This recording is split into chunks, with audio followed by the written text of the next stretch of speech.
Everyone at EU Made Simple. We're super excited to have our first debate live on our channel. We have some amazing guests with us today, three of them, who I'll introduce in a minute. And we're covering two big topics. So we have EU defense, which 40% of you on the channel have said is your #1 topic you want to talk about. And the next topic we'll talk about is EU reform. We've created a lot of videos on this, so that's why we're talking about that also today. Now, without further ado, the three guests that we have is first, we have Anna Stürgkh. She is from Austria, and she is from the party NEOS, which is affiliated to ALDE, which is the European Party, and the next level up is then Renew Europe. So thank you for being here, Anna. We appreciate it. Thank you for the invitation. Great. And then next we have Damian Boeselager. He is from Germany. He's from the party Volt. Yeah, they're looking eventually, I think, to form their own European party, but currently they're affiliated on the group level with the Greens and European Free Alliance. So hi, Damian. Lovely to have you here. Thanks for the invite. Great. And then lastly, Antonio Cenini. He's from FORZA Italia, from Italy. And they're affiliated to the EPP group. So also, Antonio, to you. Great to have you here. Thanks very much. Right, and we're jumping straight into something called Spotlight. So, Antonio, the spotlight is on you. Maybe you want to quickly explain what you stand for and why people should go to the polls for you. Good afternoon, everybody. My name is Antonio. I'm 54. I'm Italian, and I'm running for FORZA Italia EPP party in the northeast constituency of Italy. I've been working in Brussels in the European system for 20 years now, so I've been working from inside the machine. And now what I would like to do is to help my country to be more effective in the European system in a time where very important decisions will have to be taken. First of all, we want the European Union to play a stronger role, not only economical as it did so far, but also on the political and defense level. This is my first point. Great. So defense, it's our first topic. So you started it straight away. So Antonio, to prod you a little bit, what do you want to do on defense? Because there are some parties where it's very clear. I think Damian and Anna, I'll get to you in a minute. You're looking more at a federal European army. But what does the EPP and FORZA Italia stand for when it comes to defense? So, first of all, we stand for reform of the decision-making process. We want to move to the majority rule concerning foreign policy. For foreign policy. Yeah, so this is very important because it's impossible to have a common defense policy and a common foreign policy without, I mean, with the veto decision, no? So this is, I think, from the decision-making side, it's the first thing to do to make it simple to take decisions. But also, there is much to do on the industrial level because we think that a common defense starts from a common defense industry. So we are in favor of European Defense Commissioner. I think this is something necessary. It would be a positive step forward. And it is urgent to set the European Union on such a path immediately so that the result can be seen in the coming years. As far as the military side is concerned, of course, we are in favor of the support to the NATO system, but we think that Europe needs to be needs to play this game on a more equal foot compared to the United States. Right. Okay. Yeah. Thank you. That makes sense. It's quite interesting to hear you say that because on the EPP level, when I read the manifesto, I mean, I know you're FORZA Italia part of the EPP, but I don't see anything about foreign policy and removing the veto. So it's surprising to hear that, but that's great. And maybe we move over to Damian before you, Anna. Damian, do you agree with what Antonio said? Do you want to take a step further? What is your perspective on the European defense issue in terms of integration? So I think there are two things to look at. One is common procurement. And here, Antonio already mentioned that we should work closer together. I think it's very, very necessary. We have the Munich Security Conference report from, I think, 7 years ago, where it was already analyzed that we have 17 different tank systems for the same tank category in Europe. That is from, the scale effects, just bullshit. So we need to procure together. I think that's the first thing. The second thing is, how do we then, get to a European army? And this is really what we want to do. We need to basically integrate the European armies in a way that they become one. And then the third point is, how do we take decisions on foreign policy? And here I would say, Antonio's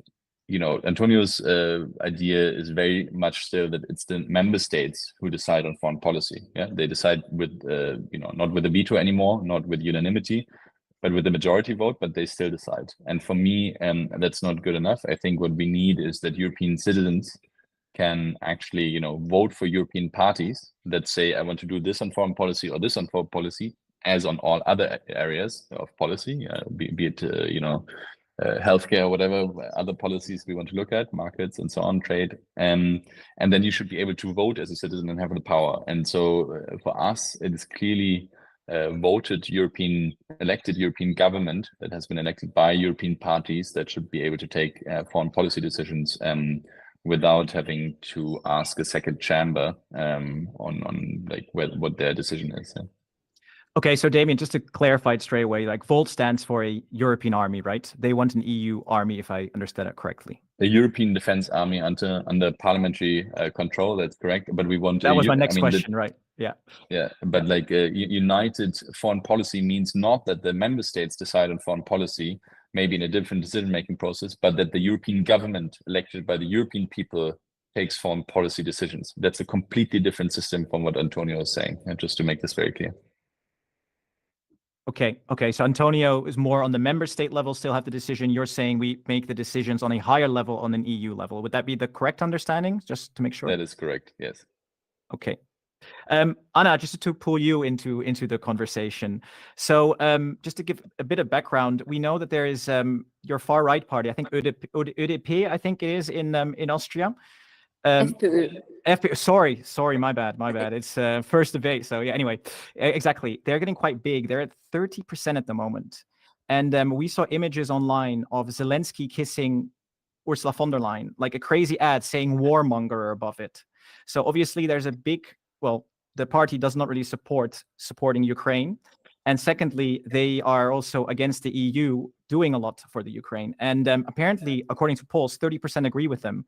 Are these 30% of people wrong, or what don't they see that you do see? Well, listen, I think it's a bit difficult to say that 30% of the people vote for them just because of that. That's one issue, and I think we have to look at that from a bigger picture. I mean, we have similar polls in Germany when it comes to AfD. We have national elections coming up in Austria as well in September, and we have similar polls there. So I think it's a much bigger picture than just the question of whether people want to support Ukraine or not. What we do see in Austria, which is very interesting and I think slightly different from the other countries here, is that we are, as most of you will know, a neutral country. So we as NEOS, we stand for the idea of a European army, a defense army made up of professional soldiers. This is something that shocked a lot of people when we first called for it in 2019 already. But I think, and it saddens me to say, I think reality has shown, especially now with Russia invading Ukraine, it has shown how important this is. And this isn't about whether you're neutral or not. This is about keeping our people safe. And the easiest and best and most efficient way to do that is to do it together. And so it's not a question of ideology or a question of emotional decision making or anything. It is purely the strategically right, efficient decision to make to really work together and to integrate our military so that we can best support and keep our people safe. And I think that's what it should all be about.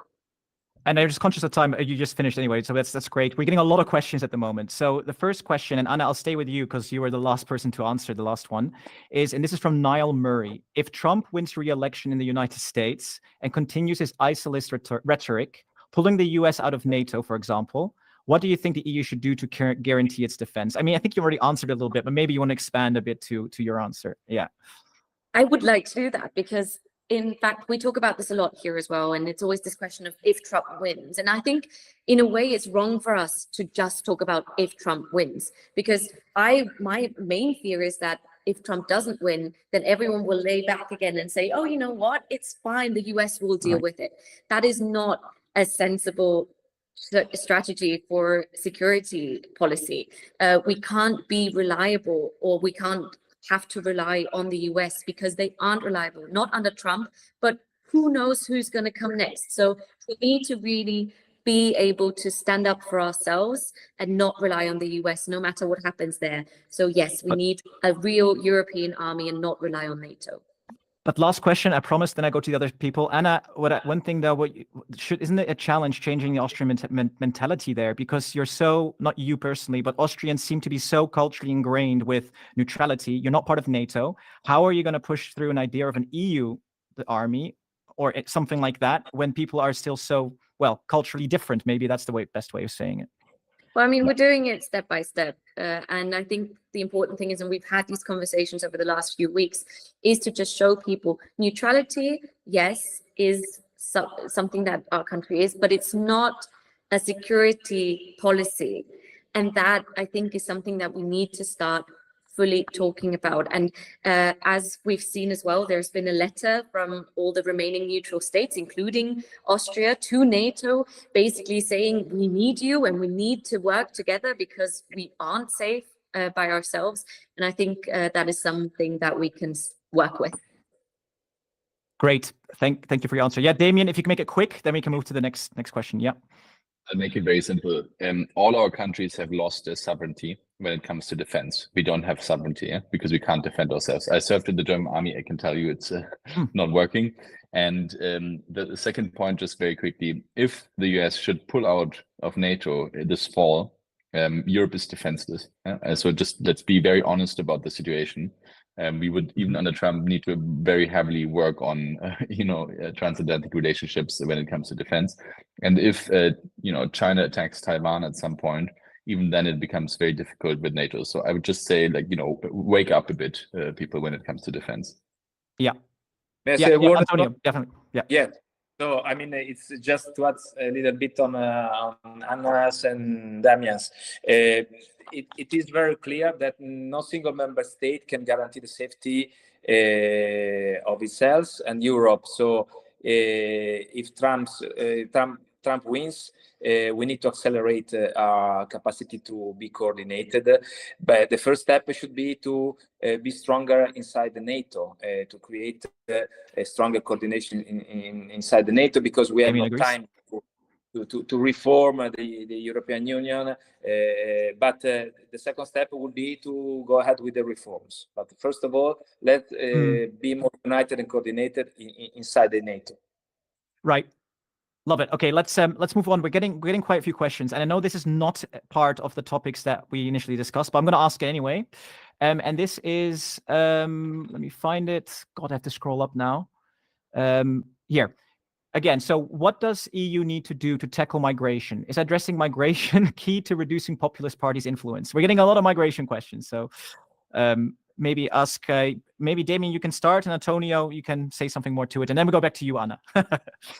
Yeah. So first of all, we have to separate labor migration, asylum, and integration challenges. Yeah. And just very quickly on labor migration, I mean, once the baby boomers are going into retirement, we have a huge issue. The issue is already there. 70% of companies in Germany say they can't grow enough because of a lack of talent, and this will just become worse. So, we need massive labor migration. Everybody who tells you something different is wrong. Second point, asylum.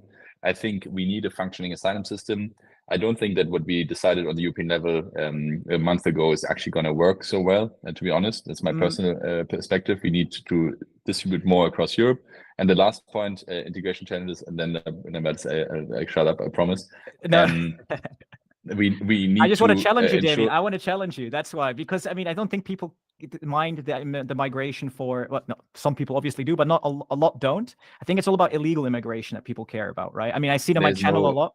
Yeah, There's go no ahead. legal. So first of all, I have to talk about labor migration because everybody, you as well, just now when you introduced the question, were saying, migration, do we need to get it under control? Migration is first and foremost labor migration, visas, people coming to study, and we need to talk about the opportunities and the necessity of labor migration.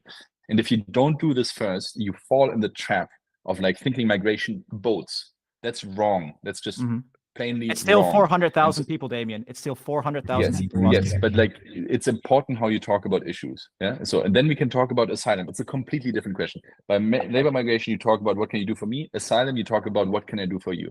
First question: do you want to uphold the right to seek asylum, not the right to get it, but to seek asylum? My answer is yes. If you want a yes in this, you need asylum procedures and you need people to go through it. Either you do it on the borders in camps, which are horrible and they're looked at, or you do it decentralized in the communes across Europe. And I would just say, let's do it decentralized in the communes in Europe, and then let's try to get people, their decision fast. And in Germany, the quote I just checked is 70% positive asylum decisions if you're looked at. So like, let's get the narratives also straight when it comes to this. And we need to get people into work fast, decentralized housing, language classes, all these kind of things. But let's not, fall into this narrative of the far right saying like everything is shit. Yeah. Okay, I get your point. Antonio, do you have anything to add? 30 seconds before I move to the next question. Yes, I mean, I would take your point on the fact public opinion is pretty much affected by illegal migration issues. And as an Italian, I must say that Italy is in the forefront. So the most urgent thing to do would be to make it possible to really share the burden of all these thousands of people arriving, most of all through the Mediterranean, because when they arrive to Italy, even to a small island, they arrive to Europe. And if we don't find an answer to this big issue, nobody can solve it all alone. We will give a lot of fuel populist parties and saying that Europe doesn't do nothing on this. Europe is useless. So I think this is the very urgent thing to do. Okay, thank you. Moving on from migration, Anna, I'd love to give you the spotlight. So of what you stand for at NEOS and what you would do or change or want to do if elected MEP. Oh, you're on mute, Anna. Yeah. Thank you. Yeah. Maybe I'll start by just introducing myself. My name is Anna, and I'm 30 years old. So I'm exactly as old as the Austrian decision to join the EU. So I've never known anything but the European Union. And the European Union was always a given to me and all the opportunities we have by it and through it. However, I studied in the UK, and it was actually the day that we had our our graduation, that we learned the UK was going to leave the EU. So I know what it does to a country when it decides, based on populist, almost disinformation campaigns, to leave the EU. And so I and my party, we want to strengthen the European Union. And we don't just want to work on certain problems. We want a new positive vision that we can work towards. And that for us is the United States of Europe, where we work together to tackle climate change. Yes, also migration issues and questions of that, but also create opportunities. And so one of the big things that we call for is to have education as the fifth freedom in the European Union. That is something that we want to enable and establish, and that is what we run for. Okay. All right. Thank you, Anna. We get another question from someone, which I'd like to ask, and it says, would the Greens and Renew Europe, because Neon is also part of Renew Europe, would you stand together when it comes to things like pushing like climate change, reform from the EU and EU army, and a tighter grip in the state and media to protect our values? So someone would like to know how much cooperation there is between the Greens and Renew. Are you cooperating on that level? Is that something you can answer? Well, maybe Damian, you wanna talk about how it was in the last 5 years. So I'm not a Green, just to make this very clear. I'm a Volt MEP, and in this, after the election, we will once again negotiate with the Greens and the Renew group of where we will sit with Volt. We will very likely become more MEPs. And yeah, so just to clarify that, what can I say about the past mandate? I think when it comes to EU reform, there were some strong voices in the Liberals and some strong voices in the Greens pushing for that. And so I think the groups were in line. The question is always a question of priority. I have the feeling that people love to talk about Europe in election campaigns for the European election. I sit on thousands of panels, not thousands, but like it feels like thousands. And every time I hear everybody on the panel say how important Europe is, and then you check who's actually currently in government in Germany, and you see all these three parties doing nothing about improving the European Union. So I think it's it's always nice to say and claim you care about Europe, but you also need to make it a priority, and this is not happening. Let's move over to the last topic of the second topic, which is the last topic, and this is EU reform. We've already touched it quite a lot with United States of Europe from Anna, and there's a couple of big things I just like to ask where each of you stand. I mean, we talked about the veto for foreign policy, which is big. Veto on tax matters. I think that's something else that everyone stand here. But the third topic I want to get into is the election of our European president. So Antonio, maybe I'll ask you first because you haven't answered for a while.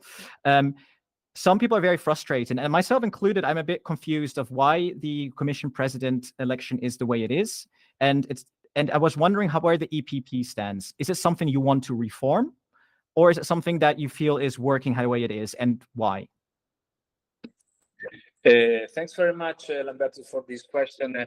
I can bring you the position of my party, of Mr. Tajani, who's the leader of our party.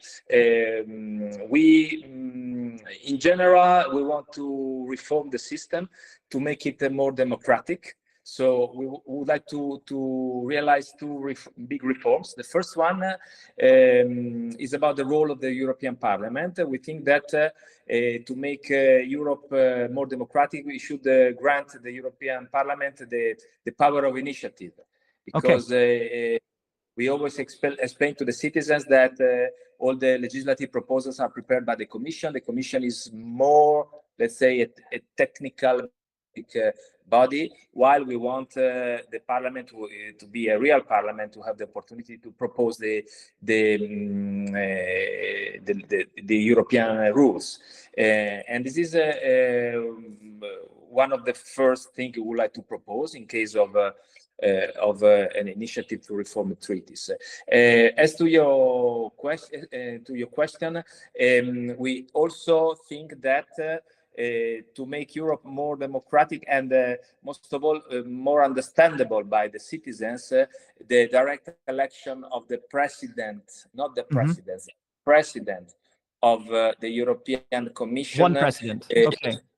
Exactly. So the idea would be to have only one president, to merge the European Council and the European Commission to have a real European president. But this is the proposal that Forza Italia as discussed inside the EPP. I cannot say this is the position of the EPP, but this is what we like to do. Inside.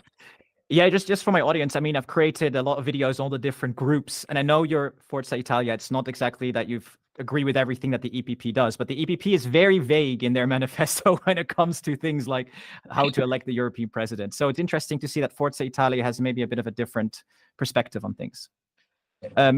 Awesome. Then, Damian, I think it's your turn to give us a 60-second spotlight into what you are all about and priorities. Yeah. Thanks, Lambertus. So, first of all, I mean, Volt is a European party founded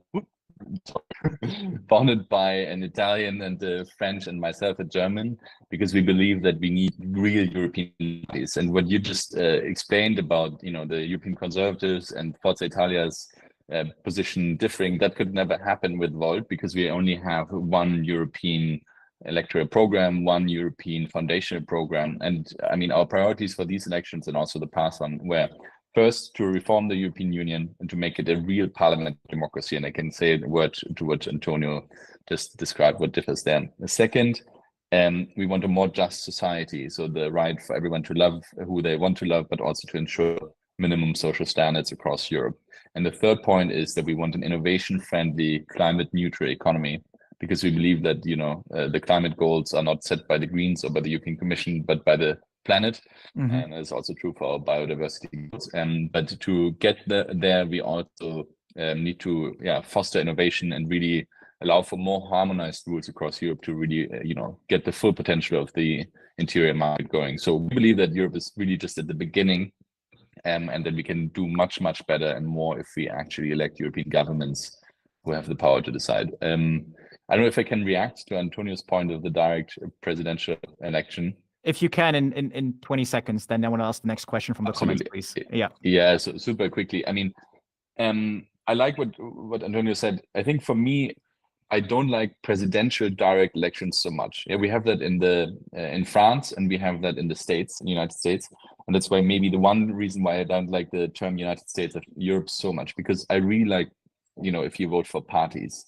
If you go for presidential systems, it becomes very ego driven, very focused on individuals who are hard to control, as we can see with the Trump elections. And I would much rather have people vote for European political parties that can then have their chancellor candidate or their prime minister candidate or the president candidate, whatever you want to call it, and who can then form a government afterwards. So that is the one difference I see. Apart from that, I think it's exactly the right thing. We need to abolish the European Council, and we need to get to a functioning parliamentary democracy as we have in all other levels of government. Great. Thank you, Damian. Just quickly back to the comments. Centura86, thank you very much for your previous question. I didn't thank you for it. The next question comes from someone called Joachim. This is a big one. Maybe each of you can quickly answer this. Nuclear energy is apparently a big topic here. Is this in the EU's future? Yes or no? And then why? Maybe Anna, you would like to start. I mean, can we do this quickly? Because then we only have a little time left. Thank you. Yeah. I think it's clear that nuclear energy as we have it now is not the energy of the future, but it is a energy of the present. And I think we saw in Germany what happens when you turn off all the nuclear plants at once. Now we're back to coal. I don't think that makes any sense.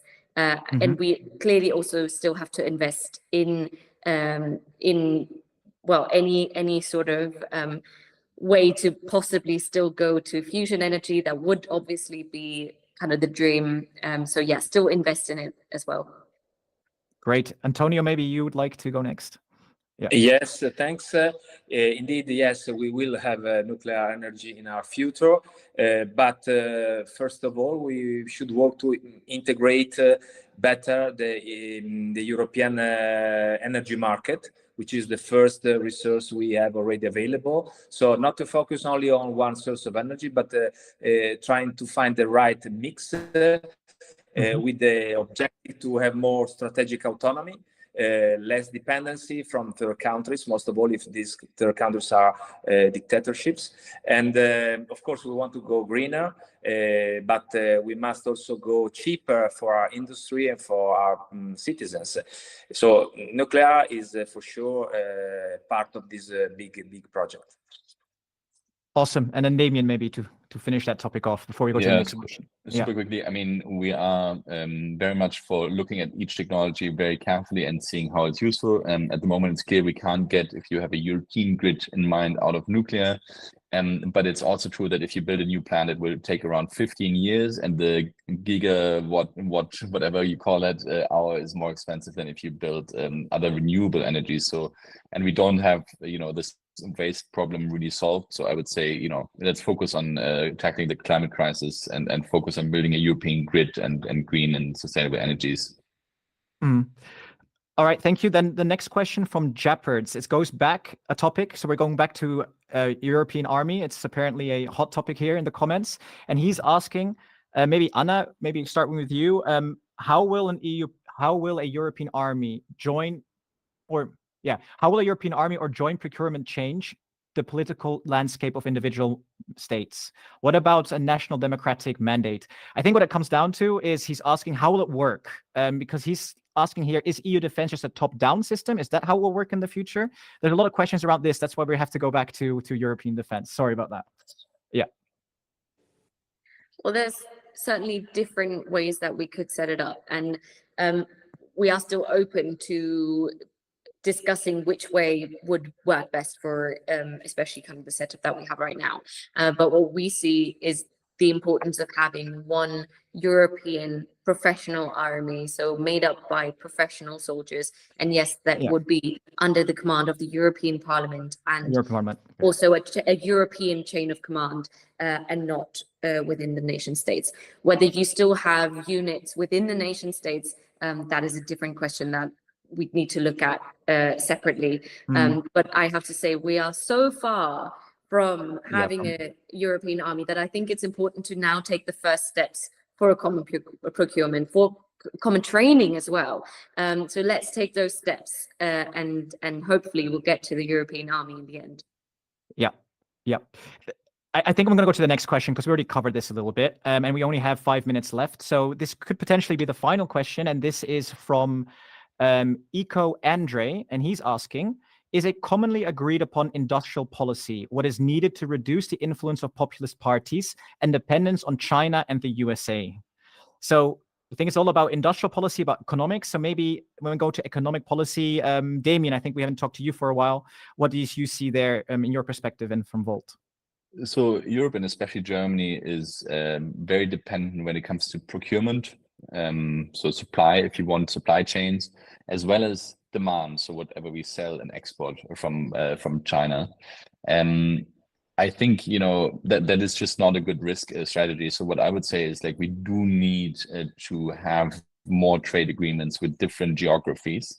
And I think that's the first point. The second point is, I'm not a big fan of like throwing money behind big businesses as Macron and Scholz have been now proclaiming last week. I think that's not, we don't need European champions to be just even bigger and stop our competition law, but we need to foster new industries and startups and scale-ups, and that we can do in the climate tech industry by reducing the burden, by harmonizing rules across Europe, by allowing for more talent, so basically labor migration, by ensuring that there's funds, by uniting the capital markets and the banking union, and maybe investing in with the European Investment Bank and guarantees for loans, and by not undermining the state aid and the competition law.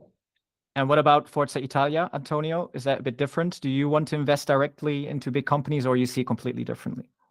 No, well, on the competition policy, we think it is still a fundamental pillar of our European economy, but we think that these rules have been written when China and India were not as big as they are now. So we think that we need more European champions, and somehow we have to refresh the competition rules, the European competition rules, to make it possible to have more European champions, industrial champions, than able to challenge, to compete with China and American and Indian competitors.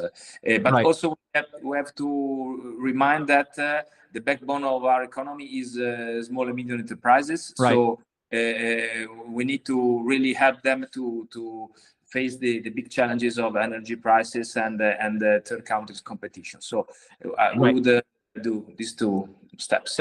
Thank you, Antonio. And Neil's perspective, Anna, very quickly, and then we'll move to closing statements, just so conscious of time. Yeah. Well, I actually can support 100% what Damian said. This is very much our position as well. So maybe I'll just specify one or two things, which is, you mentioned lifting the burden. I think it's really important that with every single law that we make, with every single regulation, we make sure that they are done in a way that burdens our companies the least, in where possible. But second of all, when we talk about investment, we want to be specific here. We want what we call the eine Zukunftsquote, so a future quota, or a quota for future, which is nothing else than say that at least 25% of the EU budget, so every fourth euro, should go towards the future. That is either education, renewable energy, research, and innovation. And this for us is a very specific and very concrete thing that we need to do, and we need to see in the next 5 to 10 to 15 years. Thank you, Anna. And that wraps it all up. So maybe very quickly, last 30 seconds each, if you'd like to make any closing statements. There's quite a lot of people in the room. So thank you for all the questions, by the way, from everyone in the room. There's a lot more, but we might do this again in the future. So maybe who could you start with? Antonio, let's start with you. If you, 30